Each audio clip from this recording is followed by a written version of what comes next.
Member. Thank you very much, Honourable Chair, and for the people at home, we've got 15 minutes left, and I will be rushing through some questions. My first question is around EPBC, and the Ministry of Social Development and Innovation sits on the Labour Market Priorities Board, which, along with other key ministries and agencies like the Ministry of Jobs, Tourism and Training and the Ministry of Advanced Education, as well as the Ministry of Aboriginal Relations and Reconciliation and the ITA, the intent of the board is to foster close collaboration. So this being the case, why has a new employment services and supports program been created under the Ministry of Jobs and Tourism and Skills Training that very, very closely overlaps and resembles the services offered through the employment program of BC? Minister. Thank you, Chair.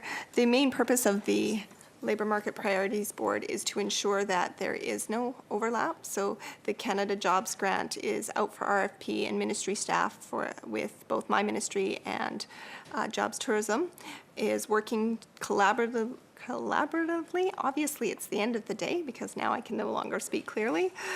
Together to reevaluate the RFP to ensure that the Canada Jobs Grant programs align and not duplicate the EPBC programs.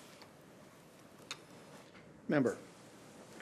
Thank you. My second question is that a number of the EPBC contractors are experiencing pressures on the Labour Market Development Agreement portions of their budgets due to EPBC policies which heavily favor the federal government funds instead of the provincial government funds. And I alluded to this earlier in my questions around the announcement that was made today and how that's going to be paid for. So at the same time, of the $55 million that the province has allocated as an annual maximum to EPBC contractors, contractors are only projected to spend $30 million. So will the minister consider opening up the eligibility criteria for provincial services from the EPBC budget to alleviate the LMDA pressures contractors are experiencing and the employment program of British Columbia, and help that program fully serve unemployed British Columbians? Minister. Thank you, Chair. We actually opened up eligibility today with our announcement for single parents.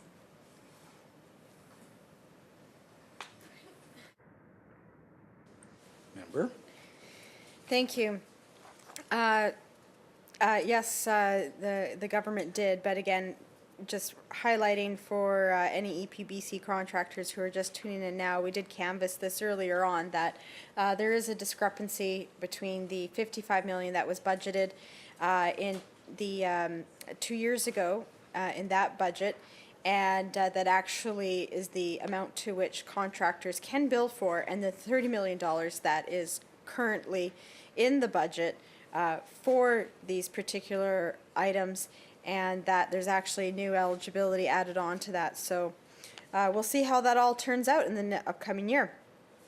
So my next question is that in the service plan, the ministry says it expects a 40% rate of employment for EPBC clients with small increases in future years. So this is less than half, and this tells me that I think we could be doing a lot better, and perhaps we could be looking at ways that we can increase those numbers. So has the ministry done any review of their contract obligations and the possible relationship between the funding cuts from previous year's budgets to this year's budget and the low employment rate from EPBC programs?